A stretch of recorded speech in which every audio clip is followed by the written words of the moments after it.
So it's just all there spelled out for you that this person was obviously a groomer, that this person was a pedophile, a sex trafficker, all the worst things that you could ever imagine. And by looking at the letters that are enclosed in this birthday book, you know that some of the most powerful people in American society were totally fine with it, found some redeeming quality in him. This is going to become harder and harder to believe that there wasn't something nefarious going on in all of these connections. Welcome to Raging Moderates. I'm Scott Galloway. And I'm Jessica Charlev. We're 1 year old. I know. We're 1 year old. We're so fresh, baby-faced. But Oh one my feels gosh. serious. Oh my gosh. Happy anniversary. Is that weird? Likewise, sweetheart. What is one? One is paper? Paper. Paper. Huh.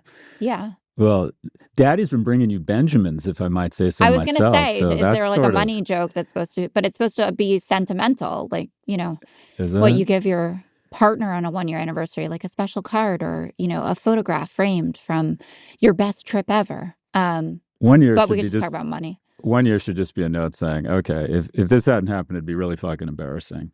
A friend of mine, I was just in Brazil, and I have this wonderful friend that I met 20 years ago in Brazil. And whenever I go to Brazil on a speaking gig, I don't know if you know this, I'm big in Brazil. But anyways. I've heard that, and I've seen it on your social media. Yeah. I'm big in the matcha countries. I'm big in Brazil, South Africa, and Australia. Anyways, I have this great friend, Augusto, and I met him at a bachelor party where the bachelor didn't show up. A good friend of mine who's not eccentric, but he gets really into shit. And he decided he was really into Brazil. And we went down to Salvador de Bahia for a carnival, which was amazing. And he met like one of the biggest movie stars in Brazil and was, of course, immediately starstruck, talented, famous, beautiful, and Brazilian.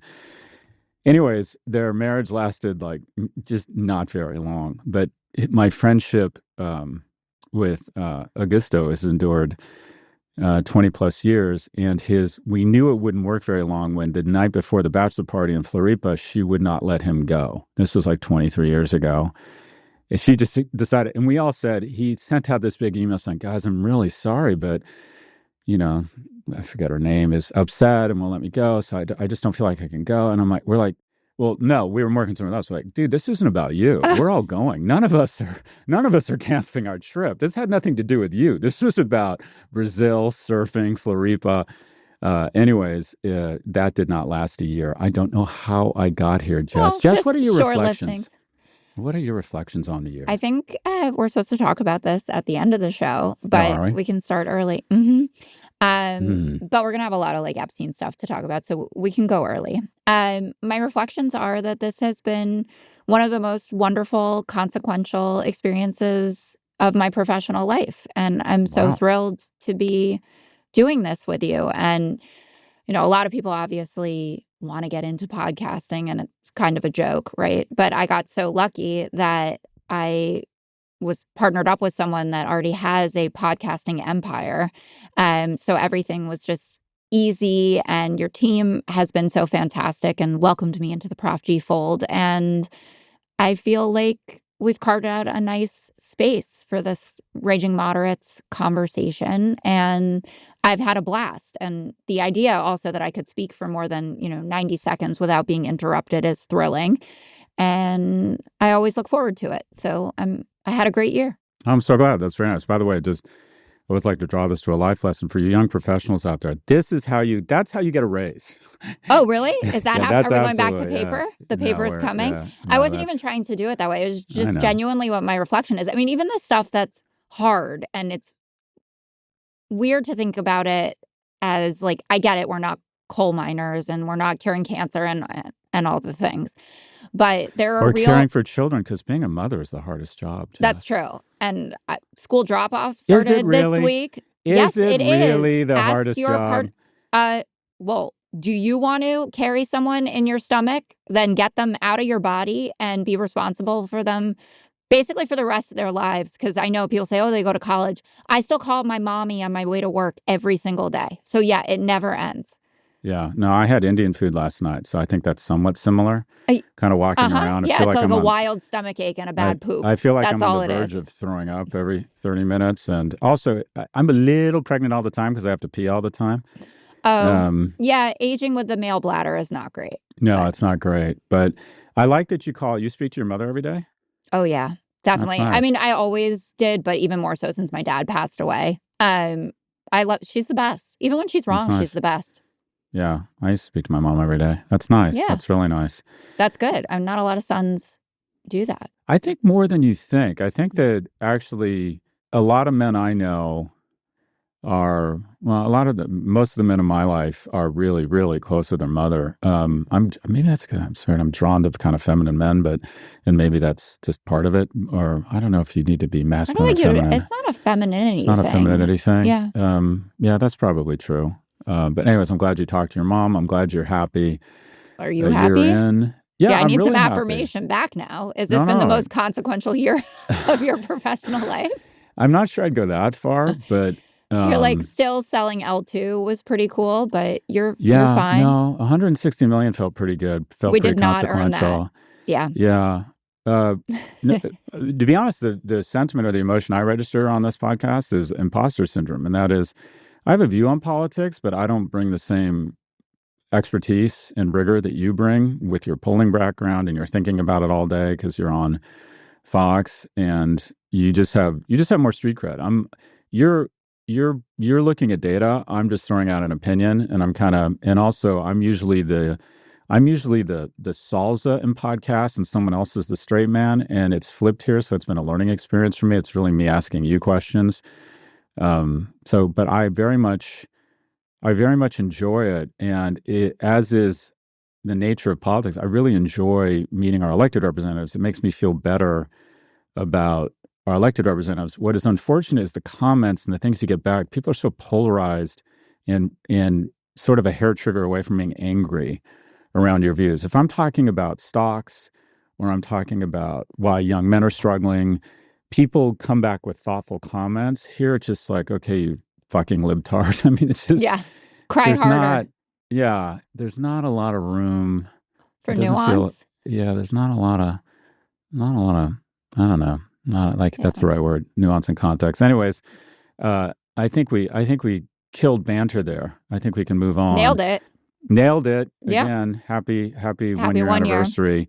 Your gift is in the mail. I'm just kidding. Our gift to our listeners is Jeffrey Epstein. There we go. The Epstein files. But before that, before we start the episode, we started Raging Moderate's very own YouTube channel. We have left the nest. So we're going to give you more of what you want, up-to-the-minute videos and conversations. We're going to try and be more newsy and respond more quickly. We just had a strategy meeting. It was productive. Jess did a quick hit with, who's that kid? What's his name? The brilliant kid? Aaron Parnas, who's having a moment, a glow up. And it got 100,000 views. So we're like, okay, we need to do more of that. So we're going to try and be a little bit more responsive and newsy, if you will. We're going to do these up-to-minute videos and conversations in addition to the Wednesday and Friday pod. So if you're watching this, you've come to the right place. You just need to subscribe below. Please hit that subscribe button and make sure you click the bell icon to get notifications of new videos. We need to get to a certain number before we are, quote unquote, advertiser ready and can start making money. If you're hearing this, we'll have the YouTube link in the show notes. Anyways, thank you for enduring that. Sorry for the ad. In today's Raging Moderates, we're discussing a roundup of the latest Trump news. Plus, we'll dig into a new poll revealing a sharp Gen Z gender divide. I was fascinated by some of that stuff. I'm curious to get your thoughts. And as we mentioned, our 1 year anniversary. All right, let's get into it. House Oversight just received its first batch of documents from the Epstein estate, including the so-called birthday book, letters gifted to Epstein for his 50th. One image released by Democrats has the White House on defense, or has the White House playing defense. Trump has denied writing it, sued the Wall Street Journal for defamation, and aides insist the signature isn't his. Meanwhile, in Chicago, the administration launched Operation Midway Blitz. God, that sounds like a Midway Blitz. I don't know. That's interesting. That sounds like a bad movie, to target undocumented immigrants with criminal records Advocates say arrests are so far minimal. At the same time, the Supreme Court let Trump keep roving ICE patrols in Southern California, despite concerns they single out Latinos, even U.S. citizens. Trump also vowed to bring back prayer in public schools, promising new education department guidance to protect religious expression. And behind closed doors, Treasury Secretary Scott Bessent reportedly threatened to punch Housing Chief Bill Pulte at a Georgetown dinner, accusing him of bad-mouthing him to Trump. Jess, a lot happening in Trump world. Where do you want to start? I know. How about let me think, Epstein. Very few things in this world in which we're constantly being inundated with news and horrifying images, starvation, murder, etc. We become desensitized to some degree. And I looked at the birthday book and had a physical reaction to it. It felt like I was going to throw up, at least in my mouth, a little bit, and that it was a confirmation of all of the possible worst case scenarios that you could imagine about what's going on. Because there are a lot of folks who vote in different ways, right? A lot of Democrats and Republicans that kind of want to bypass these things, right? And just, we want to think the best of it, right? We certainly can't be accusing everybody that fraternized with him of being guilty of, doing it with 13, 14-year-old girls. But you look at some of these images, including obviously the card that the president now drew for him, highlighting that we have certain things in common. And it is in the frame of a woman's body. And some people on the internet pointed this out, and I hadn't noticed it until I saw folks pointing this out. But the breasts are very small. It's not like how you would typically draw boobs. I don't draw a lot of boobs, but it's not grown-up boobs that Donald Trump has drawn there. It's just, little, and maybe, he's not into big boobs or whatever, but it has a young girl vibe to it. And when you see actually the signature as pubic hair in real life versus someone describing it to you as it was in the Wall Street Journal article originally, your stomach just drops. And so I thought, well, this is going to be the worst of it, right? Because this was the lead aspect of the story. But for me, it got so much worse. And I don't know if you've looked at the other drawings that were in the birthday book, but one in particular is a sketch, and it's in color, kind of like crayon looking, of Epstein giving balloons to little girls in 1983. And then it's labeled 1983. And then there's another image of him being massaged and potentially orally serviced, it looks like, by a woman in a thong. And that's labeled 2003. And the line says under it, "What a great country." So it's just all there spelled out for you that this person was obviously a groomer, that this person was a pedophile, a sex trafficker, all the worst things that you could ever imagine. And by looking at the letters that are enclosed in this birthday book, you know that some of the most powerful people in American society were totally fine with it, found some redeeming quality in him.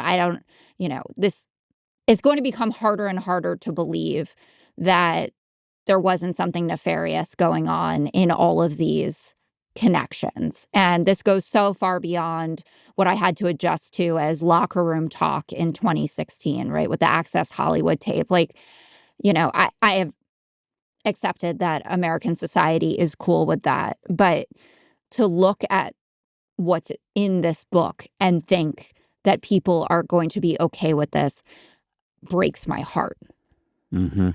What did you feel? It's funny because when I first saw that one image, I just might be tone deaf. The card? Or the balloons? The image, the card. Yeah. I might be just tone deaf and thick, but I just kind of didn't get it. And then when I read,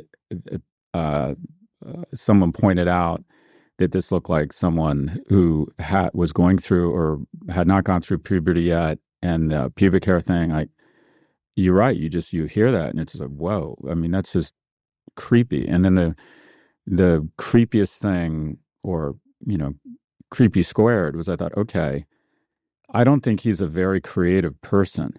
I don't think he's the kind of person to go into his basement with scissors and paper and kind of workshop some creative cards.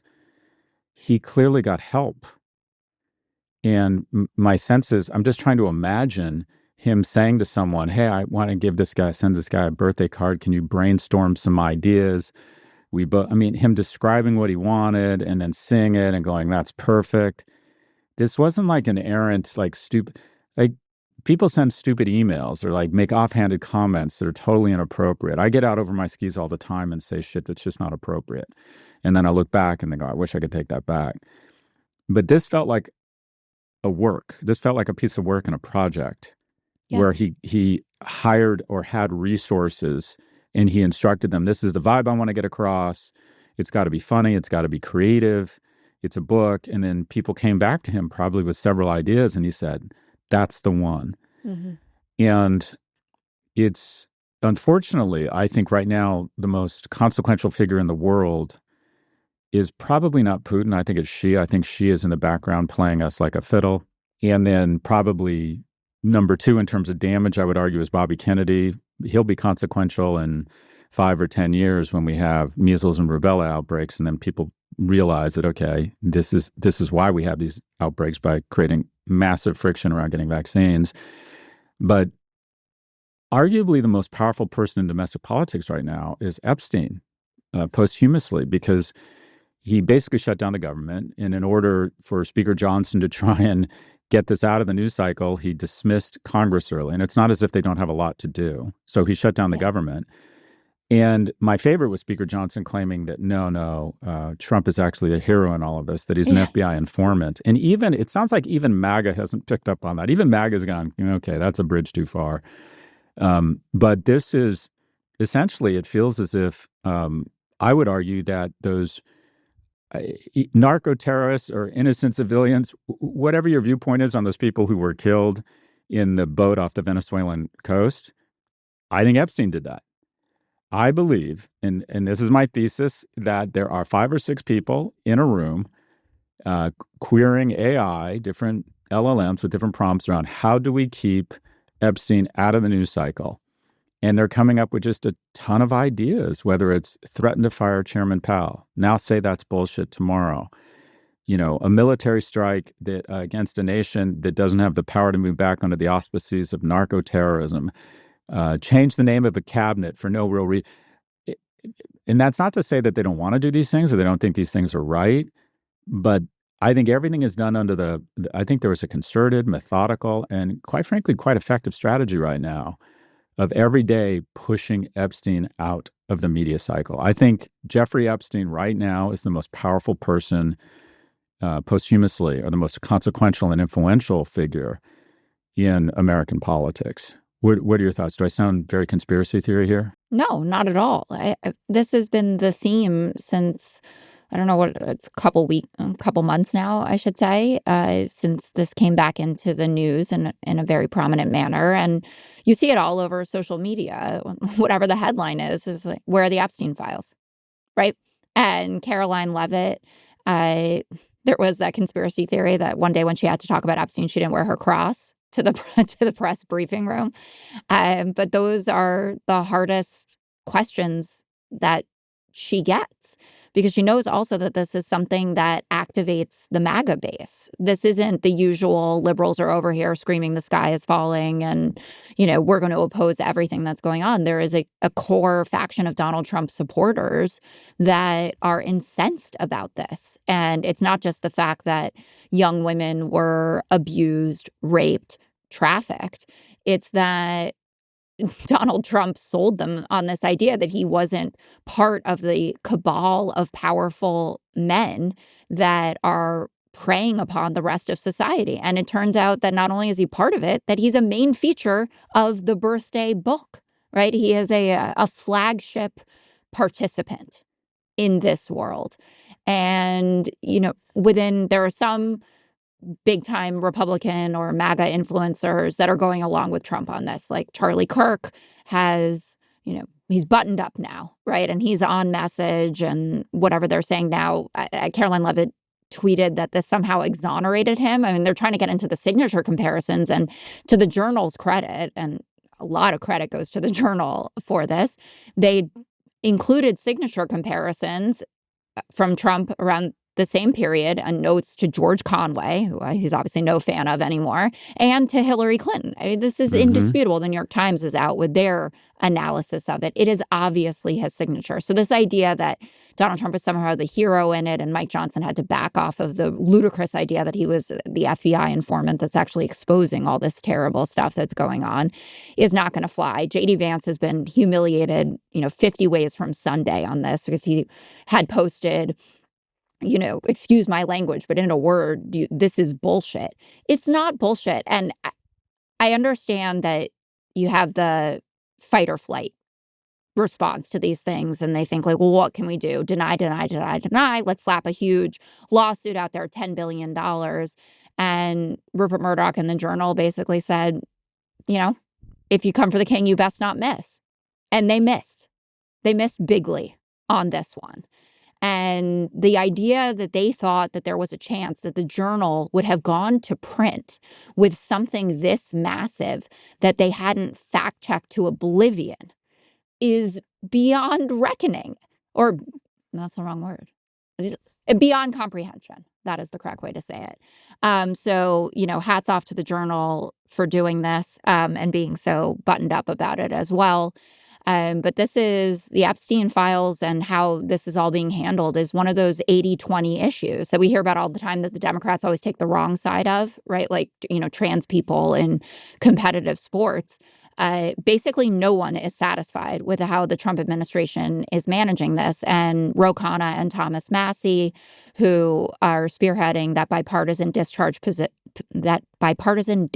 petition, they need a couple more signatures. They have 4 Republicans that have signed on thus far, and they're talking about reading names on the floor of Congress. They obviously want to protect survivors who don't want to have their names mixed up in this. But when you look at the way that the ball is rolling from the press conference with 10 survivors speaking out to, unlikely heroes like Marjorie Taylor Greene, who a clock is right twice a day. And you got to give her credit, though. She's totally shown a lot of leadership here. She comes across as unafraid and trying to do the right thing. I think she comes out of this, regardless of what happens, a big winner. Totally.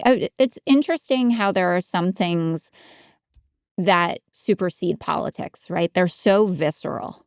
And that's what I'm saying, going back to how I led this with it. I have a physical reaction to it. And that you can see these materials, that you could listen to those survivors talk about what their lives were like, how they were manipulated, like the young woman who had a dying mother, and Jeffrey Epstein kept saying, I'll get her into the right doctor.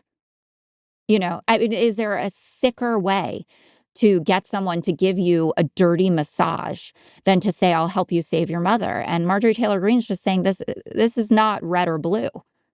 This is just about humanity. Couple things or observations. I think that the Democrats may have their message for 26. And that is, we've been saying for a while, they were flat-footed. They needed to kind of respond. It feels as if they found their footing and they're responding. Governor Newsom, Senators Bennett, Warren, Warner, Cassidy, to his credit, Sanders, I thought were excellent, pushing back on RFK and thereby, ergo, pushing back on the president. It feels like they're not playing offense, but they're off their heels. And so the next thing has to be big ideas and messaging around 26. And I think the big ideas have to be all around affordability. 8 million houses, raise minimum wage, lower access to Medicare. But I think that they may have been handed the foot to lead with. And it's very simple and very understandable and appeals to people across the political spectrum. And that is, if we take control of the House, if you vote for me and we take control of the House, we will release the Epstein files because they'll have that power. It's pretty simple, folks. If we take back the majority in the House, the next day we vote and pass legislation to immediately release the Epstein files. I think that will be a very powerful thing to run on. Your thoughts? So I think it definitely can be part of it. I worry that we could have the same, I don't want to even call it a missed opportunity, because Kamala Harris did talk about affordability and prices all the time in 2024. And it just, it was a change election. It didn't resonate. But I really want to lead with cost of living and losing healthcare. And I think this is certainly part of it, because it's part of the betrayal. That's the main message, I think, which is Donald Trump has been lying to you from the get-go. And it's everything about lowering your cost of living, making going to the grocery store more affordable, getting us out of wars, to I'm going to release the Epstein files and I had nothing to do with it. And I think that you can thread that needle, but the price of your chicken wings. I don't know if you saw that Mallory McMorrow ad that went very viral, running for Senate in Michigan. We had her on the podcast a few weeks ago.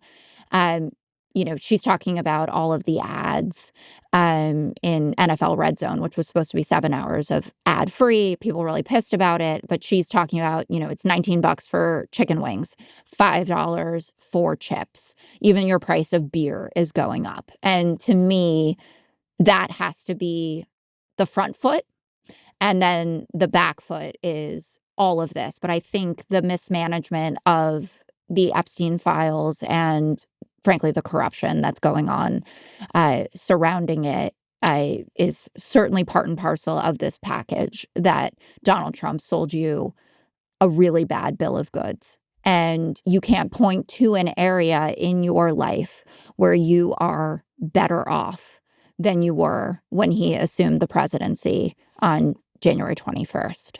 And I think that will be very salient. And just before we bust a break, I just want to get your views and provide some comments on the recent ICE raid of a plant, a Hyundai plant, and whether I think a lot of people are down with cracking down on illegal immigration. And also, this is largely performative in the sense that we were deporting more people during certain periods during Obama and Biden by cooperating with local governments and not doing it in such a cruel, visible, like faux little dick macho way. But approximately 450 to 475 workers were detained at a Savannah, Georgia Hyundai plant. Most of them were South Korean nationals. And many of them were here on a B-1 business visa or what's the visa waiver ESTA program, neither of which authorized manual labor. So our immigration process and visa process is best described as a total shit show. This kind of, again, demonstrates how irrational and self-damaging our immigration policy as it relates to our economic policy. And that is, South Korea is one of our strongest allies. And it has already prompted travel freezes and reviewed operations by affected firms, including Hyundai, LG, and Samsung, who are all reconsidering future U.S. plans. And Trump has made a signature of his presidency to bring back manufacturing and to get domestic and foreign firms to commit to making investments. South Korea is an enormously wealthy firm that has good relations traditionally with the U.S., one of our strongest allies. We fought a war together side by side. We backed their government. And we have convinced them to build really big factories and employ a lot of people. And now they are reconsidering that because we went in to play G.I. Joe, minus the dignity, minus the humanity, minus the patriotism, and have effectively sent a chill down all South Korean firms around investing in the U.S. And it's just as if, again, going back to ChatGPT, it's as if they keep typing in, what are the best way, how do we accomplish the biggest own goals in geopolitical and economic history? It's almost like admire the elegance. It's like one ICE raid is likely going to reduce tens, potentially hundreds of billions of CapEx from South Korean firms into the United States.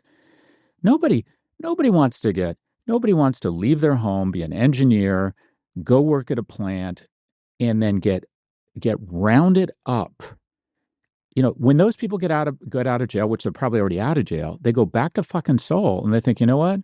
we're going to open a plant in, in the suburb of Rio, or we're going to open a plant in Vietnam, or we're going to open a plant, who knows? Maybe we'll even do something jointly with China, because all of a sudden maybe we should start talking to them again. This is just, it's not only performative, we've seen that, and cruel, but let me appeal to the Republican side.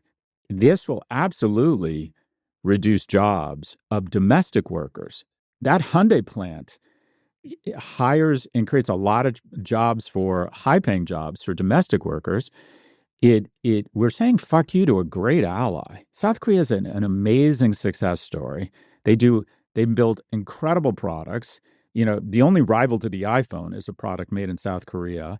South Korean firms are wonderful to work with. They take their relationship with America very seriously. They are very measured. They make big investments. They're very methodical. They have great companies. And we've basically said, no, we want to humiliate your workers and send a chill. How many Korean companies right now are canceling plans for joint ventures and capital expenditure around plants in the U.S. just in the last 48 hours? Not even just that. They're talking about kicking American English teachers out of South Korea. And why wouldn't you? We're not a friend. There you go. And on top of it, that we came with our camera crews because we're the most deeply unserious nation on the planet. It's like pics or it didn't happen. So that we could line up 350, 400 South Korean engineers. People with college degrees who, a lot of them, it sounds like, had a legal right to be here, at least based on what their immigration attorneys have been saying as they've been doing interviews about it, to shackle them. Mm-hmm. These guys wearing polo shirts. I'm sorry, that is not what anyone imagined when Trump came down the golden staircase and said, I'm going to get the bad hombres out of the country. And I don't think it's just South Korea. If you were any civilized and developed nation that was thinking about acquiescing to Trump's demands for more American investment, and we should note that this predates Trump coming back into office. I mean, this was the crown jewel of Brian Kemp's economic strategy for how he was rejuvenating Georgia. And he must be sitting there thinking like, what the fuck? Holy shit. I didn't even have someone good that I was going to have to run for Senate. And now I have to explain to people why billions of dollars of investment is just going away so that Stephen Miller can get off again. And I thought it was one of those stories that couldn't be real. Let's talk about just how bad those hombres are. As of late June, there are over 59,000 immigrants held in ICE custody, which is, by the way, is 140% of detention capacity. So they're not being held in good conditions. Over 70% of them have no criminal record. No criminal record. So do you really need to incarcerate people with no criminal record, guilty of, and they would say, well, they're guilty of a crime. To be clear, folks, let's remind you, immigration is the secret sauce of America. A lot of people agree with. What a lot of people don't acknowledge is the most profitable part of immigration is illegal immigration, because it's a flexible workforce that we have known comes in to pick our crops, take care of our grandparents, provide us services, and then when the work goes away, they melt back to their home countries. They pay Social Security taxes, consumption taxes, but they actually tax themselves and call on our resources. I would argue it is the most profitable, flexible workforce in history. Has it gone too far? Does it mean we should let it continue? No. But to all of a sudden show up and act like these people are criminals, we knew this was going on. And if you really wanted to be serious about it, if you really wanted to solve the problem, you'd start finding those nice business owners that employ these people. And before you know it, they would do, certain biometric checks, and boom, the demand would dry up and they would melt back to their home countries. They have detained 20,000 immigrants a month. That's a 3x increase from 2024. 93% never convicted of a violent crime. It reminds me a little bit of when we brought all these interpreters back from Afghanistan who had helped us hunt down bad guys. And then lately there's been talk of sending them back to Afghanistan, which is essentially a death sentence. Mm-hmm. These people go back, they're dead. And this feels like the same sort of disingenuous, wink, wink, come here, do our work, do our dirty work that domestic workers don't, and then let's demonize you. Anyways, Jess, let's take a quick break. Stay with us. Welcome back. Gen Z's gender divide is sharper than ever, and it's not just about politics. A new NBC poll shows young men and women split on Trump, on work, even on what it means to live a successful life. Nearly half of Gen Z men approve of Trump, compared to just a quarter of women. Men are also far less likely to say they feel anxious about the future. And when asked what success looks like, I thought this was fascinating. Trump-backing men put marriage and kids at the top, while Harris-backing women ranked children near the very bottom, instead prioritizing emotional stability and meaningful work. This blew my mind. Jess, what do you think it means when Gen Z men and women are chasing completely different visions of family and success? Well, I think it means that we're not going to be marrying people who vote differently than us, which is the fundamental. As if we needed another reason for young people not to hook up. Exactly. Did you talk politics when you were dating in your 20s? I can't remember even. I have no idea what the politics were of anyone I dated when I was young. I lived abroad. I was in London. So we talked about it a little bit, but it was mostly like, hey, your guy made us go into Iraq and Afghanistan. And it wasn't, everyone was kind of center left. I mean, I was doing a politics PhD, so I have a bit of like a stamp on me that I'm interested in it, but it certainly wasn't definitional in this way. And I had a very serious boyfriend who was a Romney Republican, a John McCain Republican, who voted for Hillary in 2016 because Trump was just too much, but fundamentally had, different ideas about the size of government and taxes. And we got on just fine for 3+ years, right? It didn't used to be this much of a way to define who you are. And that is led in a lot of ways by liberals. We have less of a tolerance for people who disagree with us than conservatives do. And I certainly see that in my environment at work. And I know that's particularly true with young people. But and maybe I'm putting too much of my, pollster or researcher hat on. I didn't love the way the question was phrased because they said, what do you consider important to a successful life? And that's kind of unclear as to what do you personally consider to be important, or what do you think is most important generally? And I understand as a young woman setting out in life, so a woman in her 20s that's planning, I can see why you wouldn't be like, I'm just trying to get my MRS and bang out a few babies, right? Because you know that you're going to be set back in your career, or there are going to be a lot more challenges, at least. I personally feel that I've thrived in this era of having children, but it's harder, right? Yeah. And I have a very specific kind of career that not everyone is lucky enough to have. And so this idea of young women basically saying, I've got a lot that I want to accomplish before I'm even thinking about kids made sense to me, and that men, especially Trump voting young men that are leaning into the kind of Charlie Kirk mold of it all, are going to be like, kids, right? Like, that's what's most important to me. And it is important. And we have a population problem, and liberals are the one that are having less babies. But I saw in the census data, which I found fascinating, that it's not college educated women that are having less kids. It's liberal women without a college degree.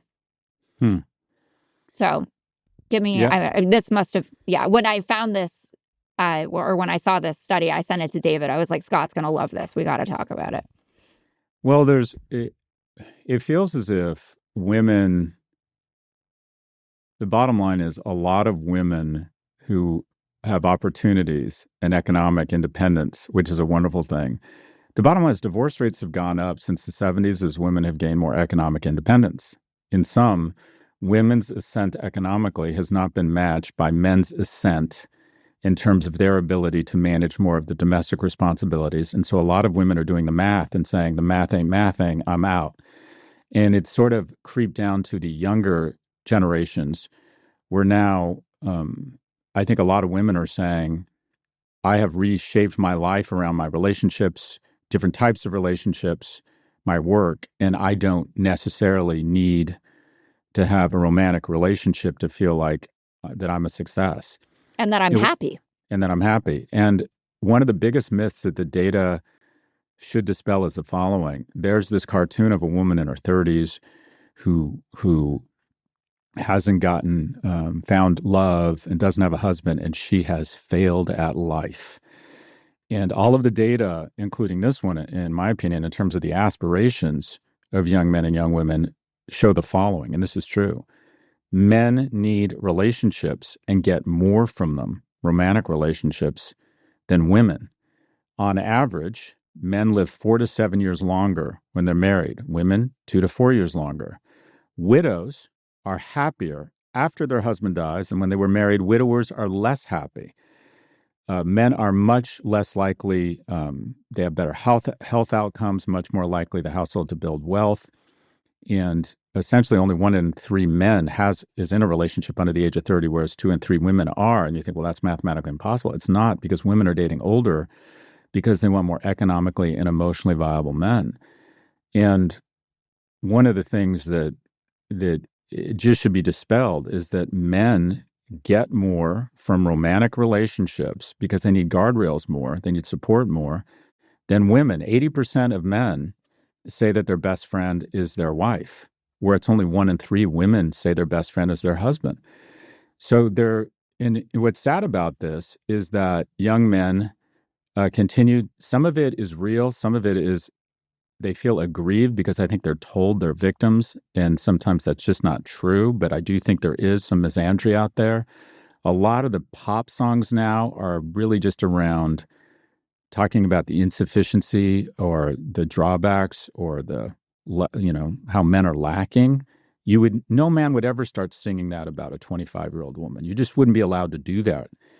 So I feel like there is a bias in the media. I think most TikToks are basically encouraging women to have a hair trigger in terms of exiting a relationship and not really giving the man a chance to demonstrate excellence. And people will come on this and they will ignore the first part of my conversation and say, I'm blaming the woman. I'm not doing that.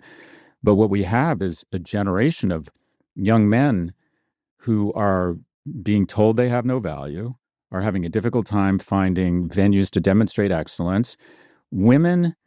Guys fall in lust, women fall slowly, quote unquote, in sort of love. And that is 80% of couples that have been married longer than 20 years say that one was much more interested in the beginning than the other. And it's almost always the man was more interested, because the bottom line is, I don't want to say our standards are lower, but men find a variety of different things. When men are asked if you could have a woman with 80% of everything you want, 3/4 say, yeah, I'm in. When you present a woman with the concept of a man of 80% of everything she wants, 3/4 say that's not enough, because the basis of evolution is women have a much finer filter. And when there's fewer venues, whether it's work, whether it's school, whether it's church, for people, specifically men, to demonstrate excellence to women, you end up with a lot of lonely young men who blame women. And also a lot of women, not as nearly as many, only half as many, who don't have relationships, but they pour that energy into more productive means. They don't start blaming men. They don't start blaming immigrants. They work on themselves. They pour that energy back into relationships and their friend network and back into their professional lives. But nearly half of men ages 18 to 29 feel they face discrimination. And I think some of that is the manosphere telling them that they should be aggrieved. I think some of it is bullshit. I still think young men have a tremendous amount of opportunity in our society, or as much as any society. But what is really sad is a lot of them, when I coach young men, it ultimately ends up in a conversation of, I'd really like to have a girlfriend. And I hear their stories, and I hear, granted, I know women have a lot of like horrific dating stories. They just sound like shocking. The stories you hear from these young men are just really sad. They're just trying so hard. They're trying to better themselves, and they really have a difficult time finding anyone who will even give them a shot. And I think that just as I apologize, I'm ranting on here, but the digitization of any category creates a consolidation and a winner take most. 50% of all e-commerce goes to one player. 93% of all social media, 2/3 of all social media globally goes to one player, Meta. 93% of search goes to one player.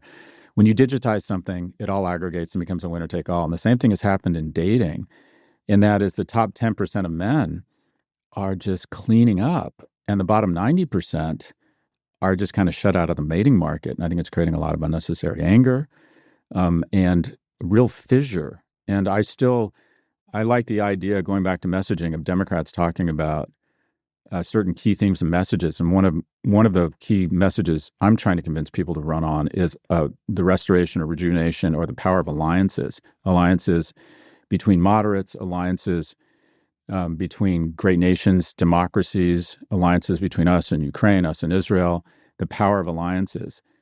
But I think the greatest alliance in history is the alliance between men and women. And I have 7.5 billion points of proof for that.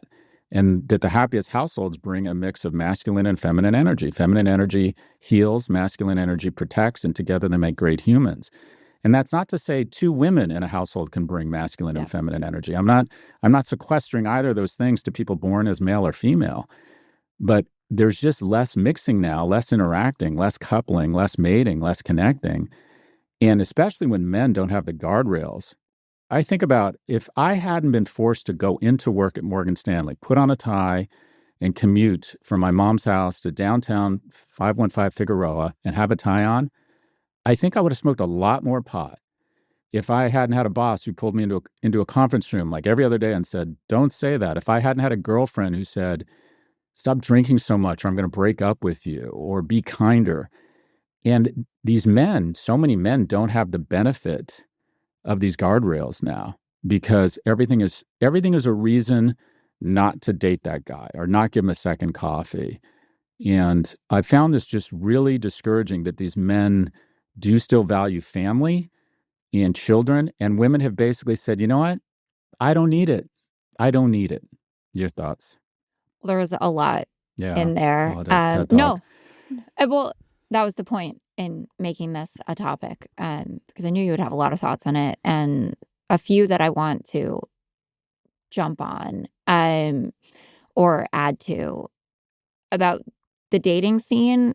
I totally understand that. This like nice guys finish last, and having your checklist of what you're looking for, especially once you're in your 30s as a woman and you have accumulated some wealth. You've moved up the ladder, right? You're middle management or above now. It's not that crazy frenetic energy of everyone's 25 and has, 3 or 4 roommates and 1 bathroom, and, you need a chart on the wall for whose time it is, right? That you're allowed to go in, but you have an apartment that you're renting on your own, or maybe if you live somewhere where it's more affordable, you even own your own apartment, and you're sitting there thinking, well, I got to have these 10 things.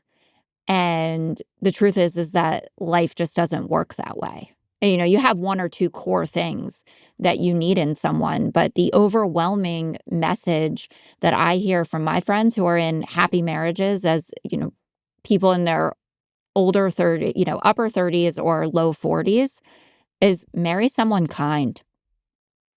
It's kind of all that it is. I mean, we are on such a deeply traumatic, in a lot of ways, journey through life, that you need someone who is kind to you, and then by extension to the things that matter to you in life, to your family, to your colleagues, and whatever's going on in your professional life, especially to your children. And you can see that also in how fatherhood has changed. I mean, can you imagine all of these boomer dads? Like, if my dad were alive and he saw how many diapers Brian changes, and he was an amazing dad. I mean, I have him on a pedestal so high I cannot reach it. And he didn't get up in the middle of the night with us. He went away. I mean, work made it so, but would go away months at a clip. And Brian doesn't stay an extra night if he's on a work trip, because he wants to make sure that he's back to do bedtime. There's a complete revolution in what is going on in male parenting right now, and fatherhood. For some men. I unfortunately, I think some men aren't keeping up. I think women have ascended faster on more levels than men. And again, going back to the notion, the gap is widening, and a lot of women are just exiting. They are definitely. That was what I wanted to get to. So no, for the ones who are signing up for fatherhood, the millennials and Gen Zs, they are much more hands-on than I think older generations. For the women exiting, I'm afraid for a lot of them and what that's going to look like long term, because especially for the ones who are then going on and having children on their own, which I think is fantastic. I was not strong enough. I always wanted to have kids, but I thought if I don't find somebody, I can't do this on my own, even with a huge support system. I think that that's something that's incredibly hard. But there is so much value in doing it with somebody, right? If you 100%. can. And you brought up this idea of the way, women talk about men. And I've been stunned by this spate of op-eds in our top publications, right? In the New York Times and the Washington Post, that are just essentially shitting on men. And that it feels like open season that you can do that. And that doesn't mean we can't talk about issues within relationships or behaviors that men display that we don't particularly like. We all feel that way. And likewise, men have things about women that are annoying to them or that make their lives more difficult. But the New York Times, I don't think, would publish an op-ed written by a guy about how fucking annoying and frustrating his wife is. Right? Like, it just wouldn't be allowed. We don't even realize how much of the public discourse is biased. First off, there's still a lot of misogyny out there. It gets really ugly online. And the conversation ender is like, well, no one's taken away your bodily autonomy. That's sort of the mic drop. I get it. At the same time, there is I was at a conference and we were talking about, and it was a really robust, respectful conversation.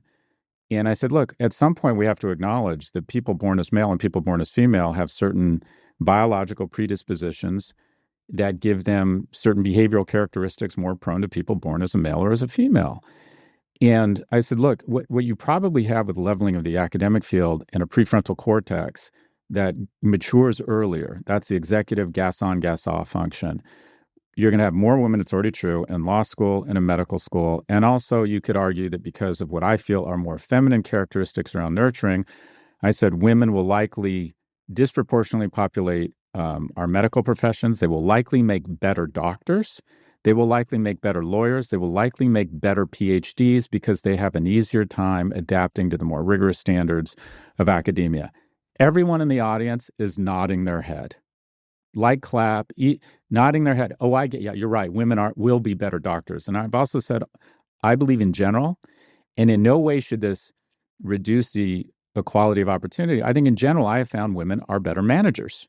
They can just read the room better and read people better. I then said, I think men on average are better entrepreneurs. I think that they are more risk aggressive. They are more willing to ignore the data around them and do something crazy and take not a reckless, but a bold risk with their own economic well-being and their own time, and branch out and be ridiculously aggressive around calling new clients. Comments, I do not feel safe around this guy. I cannot believe you would invite him. So you can be wildly sexist as long as it's a bias towards women, especially at these conferences that are massively populated by media and people who are more progressive. That's fine. We buy into the notion that men or women are different as long as all those differences add up to women being the superior sex. And anything resembling like an honest conversation around the fact that, okay, there is a role for men. When Russian soldiers pour over the border in Ukraine, you want some of that big dick energy. That masculine energy is important in a home raising kids. The moment you say that, people's antenna goes up, and it gets very hard to have a serious, thoughtful conversation because, and I think young men are really paying the price. And this all comes, I think, back to one central theme, and that is young men are paying the price for the disproportionate, unearned, massive advantage that was crammed into white men of my generation. The amount of economic prosperity from 1945 to call it 2015 was greater than the rest of the world combined in the U.S. I acknowledge when I was in the 90s raising tens of millions of dollars for my startups, no women were raising money. Is that because women didn't want to be entrepreneurs? No non-whites were raising money. Is that because black people didn't want to start companies? No, it was because the entire VC community was not only white guys from Stanford and Harvard, but 80, 90% of the total capital allocated was from white dudes from Harvard and Stanford who felt more comfortable with people similar to themselves, so much so that other people from other groups didn't even have the confidence to try sometimes. And I got so much disproportionate unearned advantage. People finally have had a reckoning. So now, similar to the way I think a lot of students on campus go hunting for fake racists, people are holding young men accountable for my advantage. And where I'll finish this with some virtue signaling is men of my age have a responsibility to recognize some of that disproportionate advantage we had and not only try and pave a path for people who weren't as fortunate as us, but also especially to reach back into the young men who are paying the price for our advantage because nobody has empathy for them except for mothers. Mothers sees what is going on. So it hardens me when I see men of my age, 3 times as many women in New York are applying to be big sisters than men. Men are just not stepping up in my generation. They're just not stepping up. Anyways, I'm exasperated. And they're hoarding the wealth. And we've been talking about that with, the Republican 100%. bill, just shutting the door behind you or opening it a crack to let your kids and your grandkids through. And I'm not saying everyone has to take the giving pledge or something like that, but it's kind of harrowing to think that people are, in massive positions of success and attainment, and they definitely were given a chance by somebody, right? Like, someone made a call for them, someone opened a door, someone gave them 15 minutes for a coffee. All these men, 100%. I'm sorry, go ahead. No, I mean, we're saying the same thing. All these men, when I was right out of Berkeley, Howard Lester, Hamid Moghadam, Tully Friedman, Warren Hellman, Paul Stevens, all of these older men took an interest in me and gave me Sandy Robertson gave me unbelievable meetings, access, wanted to help me out because they saw a little bit of themselves in me as a younger man and knew kind of my background. And I can personally attest to the fact that raising a kid on your own as a single mother, I experienced that, is not easy. I think it would be even harder now because because of inflation and we've fallen out of love with the unremarkable. I think it's harder now for single mothers than it was when my mom was raising me. But men of my generation need to really stand up and help younger men who are paying a disproportionate price. And also, I would say that women and the media need to stop looking at younger men and saying, you don't have any problems, you are the problem. That is not helpful.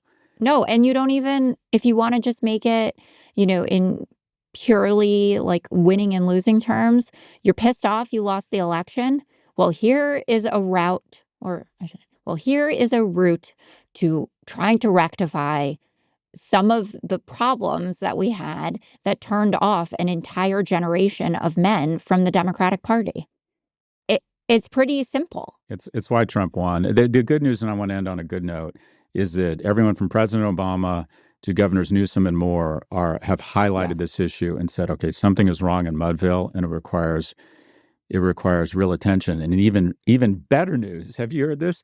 The dating sites are literally collapsing. Yeah.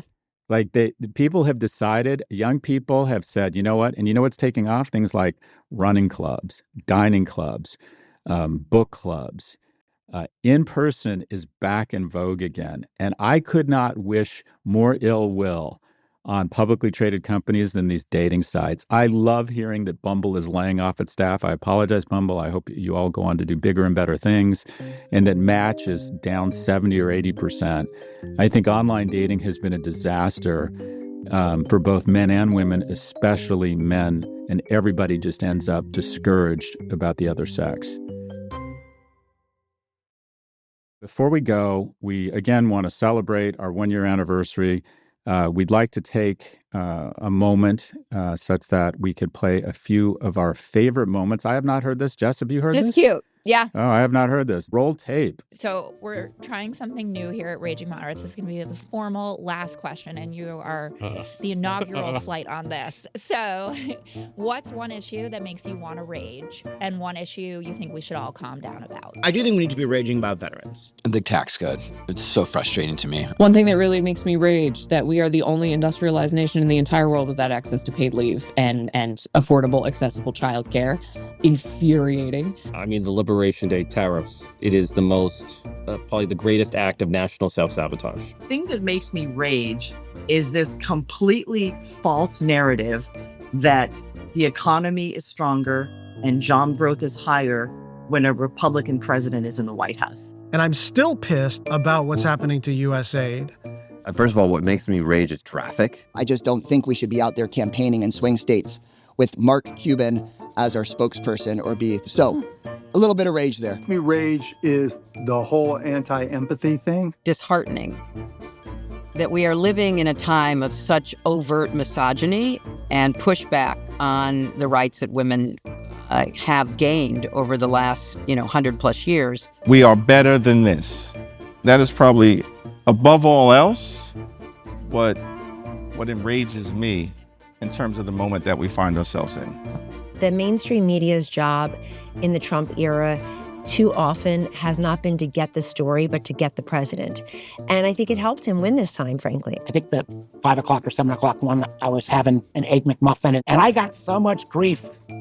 Warner, you should be eating healthier. You're being a role model. Well, I think people should chill out if I'm done an all-nighter and I want to eat some comfort food. I am just going to be an old man and complain about people on escalators. Okay. It's very simple, everybody. Move over. Oh, the issue that makes me absolutely rage would probably be subway, train delays. That would be Do you feel like the subway is much better since congestion pricing kicked in? Because I do. Yeah, I think everything has been a little bit better since congestion pricing. I hate to admit it, but we did publicly just yeah. now. I mean, this is pre-Hitler shit, and yet I don't see a single Democrat with anything resembling a following of social media out there saying fuck all. Right now, as far as I can tell, we have one party and another party that thinks they're at cotillion training their kids to be polite and that peace and love will win out. Wow, well done, David. And Eric. It was cute, right? I was trying to get everyone's voice, though, and I probably only got 50%. I got Senator Warner. I got Secretary Hillary. Clinton. Mallory McMorrow, I know her voice. Wesley Morris from the Times, distinctive voices. It's actually kind of, you can't change it. People can put on an affectation, but it is a lesson in that you should have a voice that's distinctive. Hakeem Jeffries, I definitely got that one. But you got to be memorable, even if people hate your voice. Or I'm just making myself feel better since so many people hate my voice, but at least you know it's me. So just as we wrap up here, I want to pat ourselves on the back. We are getting about, I think, an average of about 140,000 downloads, about 50,000 on YouTube, so call it 190,000 impressions. And the average CNN show gets 350. So while we're still well behind total viewers from CNN, CNN only averages 76,000 people in the core demo. That is people that matter. That is people aged 18 to 54 are still buying shit. And we get 70%, so we get approximately 140,000. So we're losing on total viewership, but in terms of people that actually swing elections and buy expensive coffee and Range Rovers and Vuori athleisure, we're kicking ass, Jess. I love it. Love working with you. Appreciate David and Eric's good work. And this was obviously Drew Burrows and Catherine Dillon continue to run the operation and steer this aircraft carrier seamlessly. Our engineer is William Flynn. And as I referenced, our executive producer is Catherine Dillon. Going forward, you'll find Raging Moderates every Wednesday and Friday. This week, Jess will be talking to the wine moms themselves, the I've Had It podcast ladies, Jennifer and Angie. You won't want to miss it. I went on their podcast. Yeah, I found they them told really me. interesting. They loved it. Yeah, I like them a lot. I like how they're just unafraid. They're kicking ass. They've got the eggs. vibe right now that everybody wants. They're having a moment. Make sure to follow us wherever you get your podcasts. You don't miss an episode. Congrats on a year, everybody. Yeah. And thanks, everybody, for listening and making this show, a nice place to work and success and rewarding and all that good stuff. All Thanks, the positives. Everybody.